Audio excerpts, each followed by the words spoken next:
sophomore? Oh, great, great, beautiful, beautiful playing. You must know what the word nocturne means and what nocturne is about. Dark and internal. Yeah, he came up with an even more beautiful way of putting it than I did. I was just going to say, music for the evening. He said dark and internal, which is actually, I was having a class with my students last night, and they comment on each other, and one was saying, play softer here, and I'm there, what does that mean, play softer, what do you think when you're playing softer? We can just talk about fortes and pianos, but that there's so many meanings to pianos, and we put a beautiful meaning for the word nocturne here, dark and eternal, and I really felt that atmosphere when he played, and I could tell you all enjoyed it too. It's very, very peaceful, but also there was an internal quality to it. Now, what were you feeling when you were playing? When you said internal, what were you feeling inside? What did you want to communicate?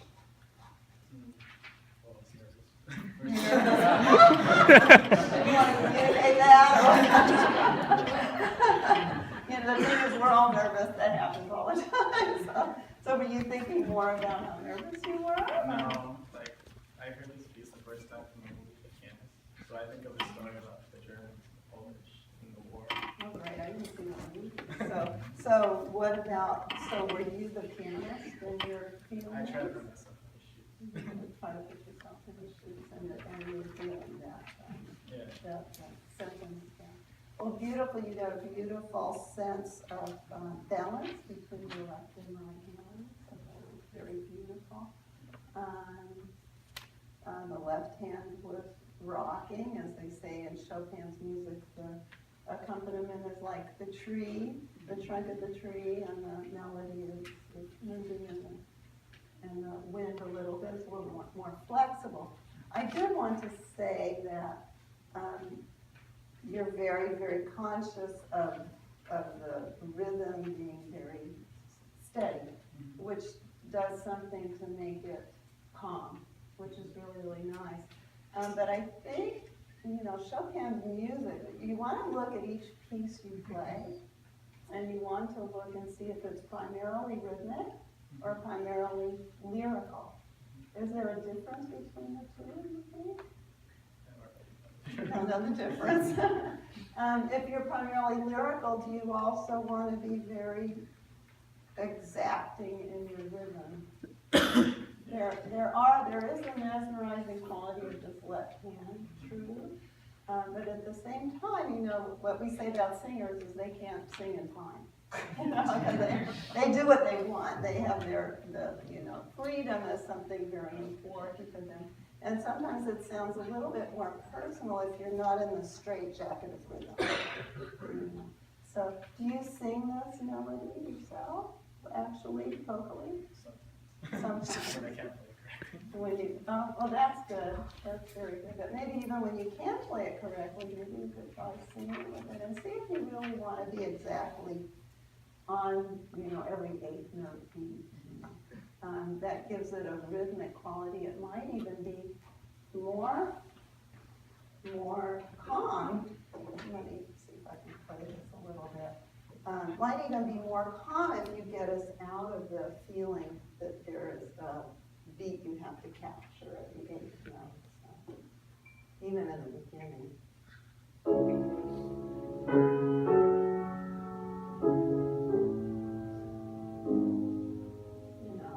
They say great artistry sounds like they're in time, but not really.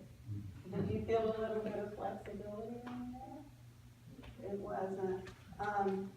And here, you have to be on time. No, not necessarily.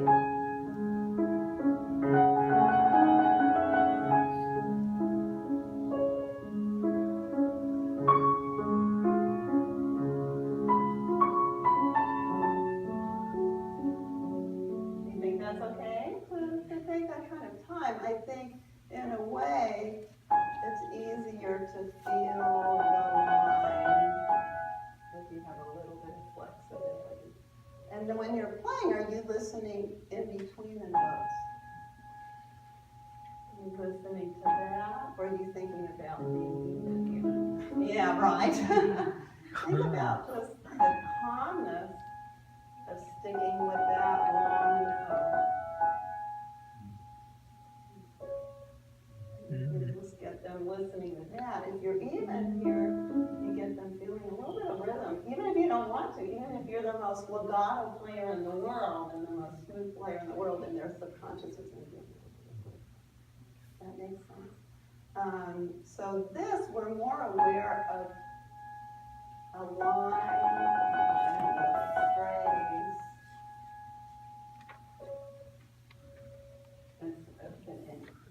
And then your balance is great. So your left hand, you know, it can be pretty even.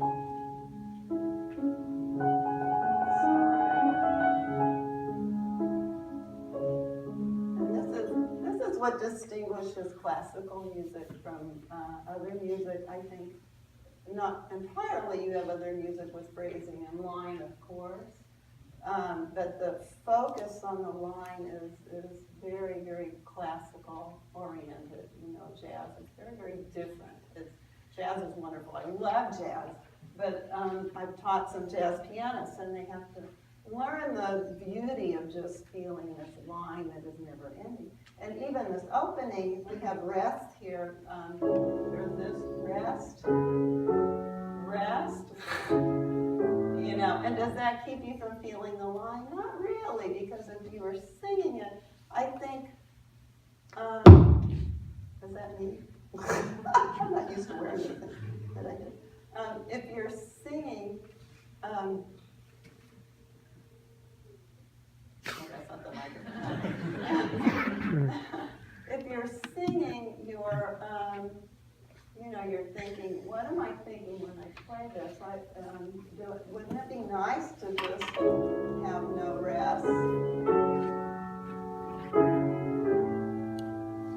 It's a little bit easier to show the line there. But why did he put those rests in? So you have to ask yourself these questions, and then you think, oh, maybe I'm just a little out of breath. Maybe this is so painful for me. I can't get enough breath to confidently sing.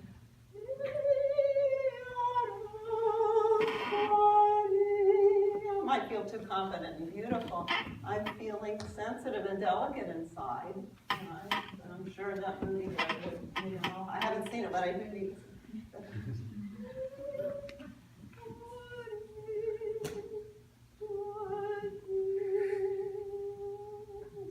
there's a little bit, you have to take these little breaths in between, So, but what I feel when you play is you're thinking, oh, rest. Okay, the line's over. Rest. A lot of music is just thinking, what does that rest mean, and what does that do? So you want to cling to it as if you don't want to, but you have to breathe. You see that? Also, the way you approach it, it's a little bit straight up and down. It's a little bit harder to do that. I always think, almost always when I play, especially something melodic, I think in and out. So the leaving is a little bit, the entering and the leaving is a little slower. It sounds more like a song.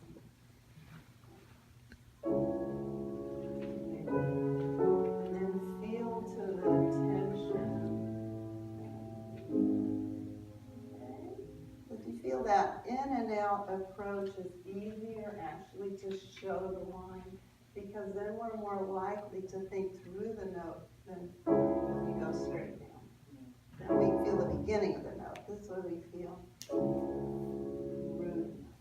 You want to try that a little bit? Nocturnes, we think they're easy, and I'll have students say, I want to play a nocturne. And by the end of it, they're not so sure that it's so easy.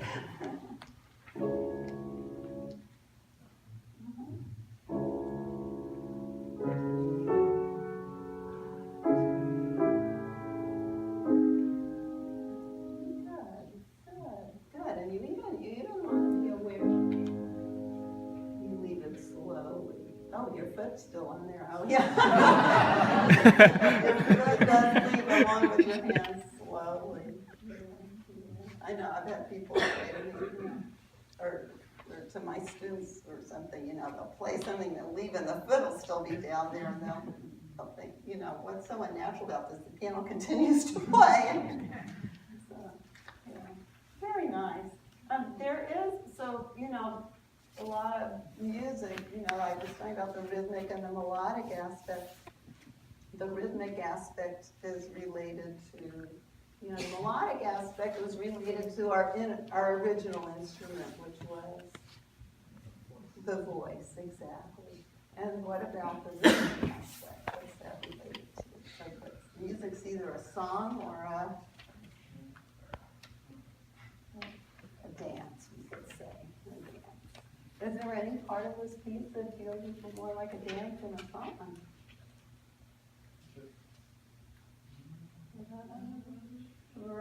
Right. It sounds a little bit more like one of the Polish dances. Yeah. Beautiful. So there, I think you could, and there's another place that's even more like a dance. Right. Can you help me feel that?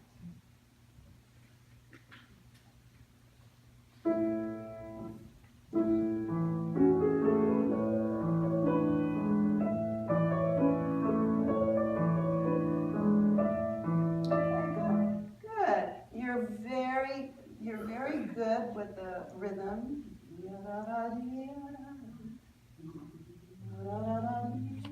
How many beats do you think are primarily? Is that really? Primarily in a measure here. You think 4? We have another way of figuring out the best way to count beats to help you play the best here. And it's called harmonic rhythm. Look and see how often do the harmonies change mostly in this piece. Even if Chopin writes 4/4, we're taught to look at that. Okay, 4/4.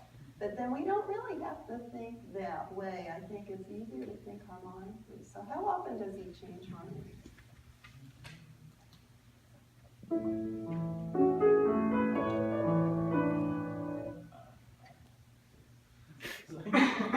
So what's the first harmony in this measure? Just play the left hand, right? The harmony would be the chord. Right, how many harmonies is that?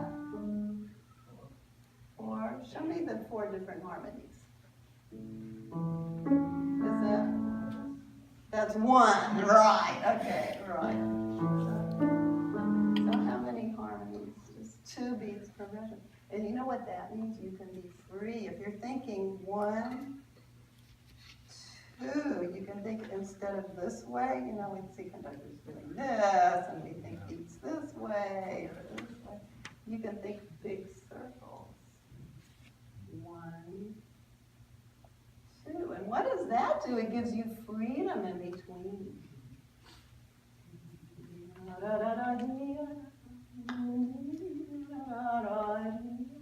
You get a little bit of swing from it. Okay, so the first step in learning a piece is, yes, learn what those rhythms are, play them perfectly, what you're doing, and then let go. Let go. That's why, when we get nervous, it's, I want to play perfectly, I want to do everything I plan to do, and that it's so stressful. You let go. So here you plan the rhythms correctly, and just let go and swing. And try it, see if you can swing a little from where.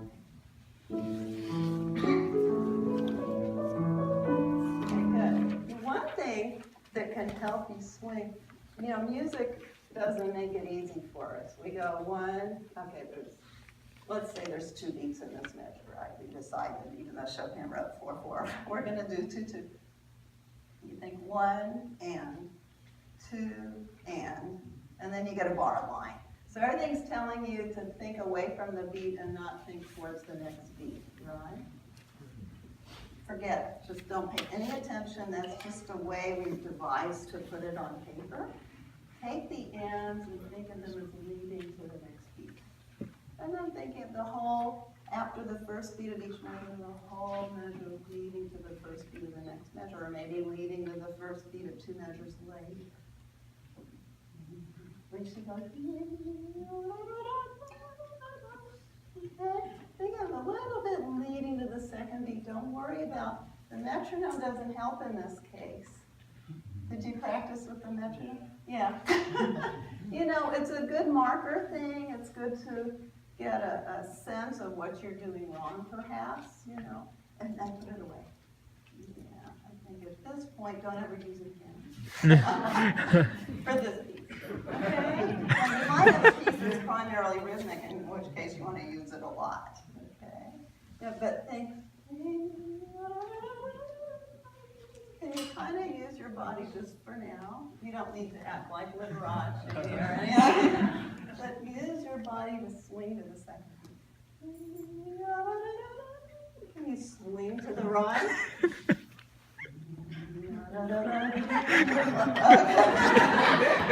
Sorry to make you look like a hula dancer.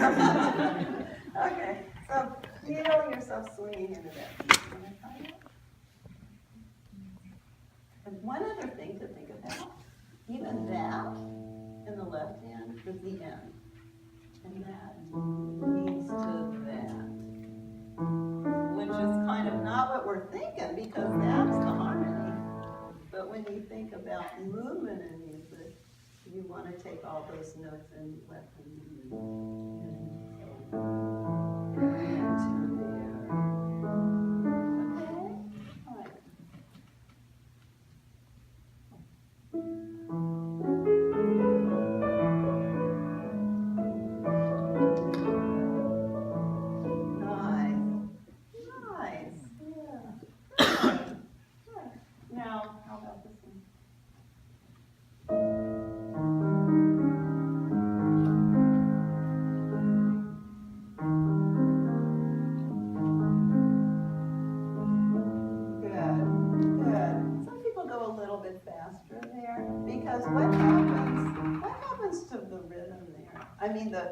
The harmony, when you're thinking harmonic rhythm.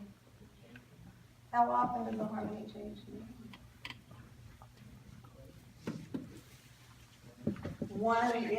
Just one harmony per measure. So that gives us actually freedom to go faster. You know, when we play sonatas, we try to hold them all together, sort of. And we you know, think of it as one big structure, and it's very important. When you go through the different aspects of the sonata, to hold it together by keeping a common tempo. But do you think it's as important in a nocturne? A nocturne, is that supposed to be something that has this great structure? All these little romantic pieces, these character pieces, is structure so important?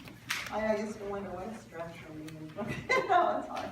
But holding it together with one tempo is not quite as important. Why? You want to be free. It needs to sound improvised, right? It needs to sound improvisational. Otherwise, it doesn't really sound like it's coming from your heart. It sounds like it's coming from the composer. Does that make sense? And what are you thinking here? You know, if you're thinking of the pianist, I didn't see the movie, but was he ever thinking back to better times at some time in the movie? Maybe, I don't know. But, you know, I would think maybe this doesn't completely apply to the pianist, you know.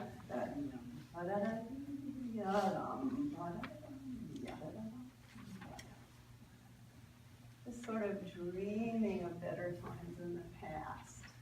It's, you know, it's basically a very sad piece, but it's also, it's basically thinking of the past, and sometimes it's thinking of the past with regret, or something that was wonderful and it's over, and definitely this is part of the memory.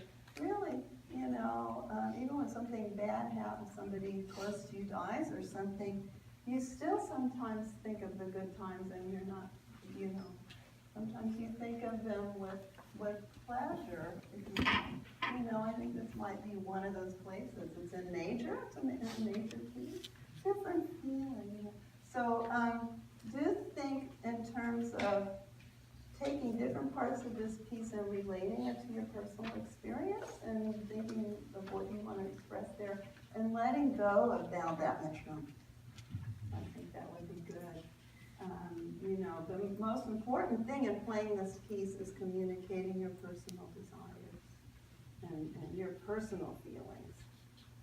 I know when you're young it's harder to find enough experiences, but you've seen enough movies too that maybe you can make up something that didn't happen. Okay, so just keep in mind that you want us to hear between the notes a little bit. You want to think from harmony to harmony rather than from note to note. It'll free up the music a little bit more for you, but you have a beautiful beautiful approach to this piece. Really beautiful tone quality coming out of the piano, beautiful balances, and a beautiful basic feeling to the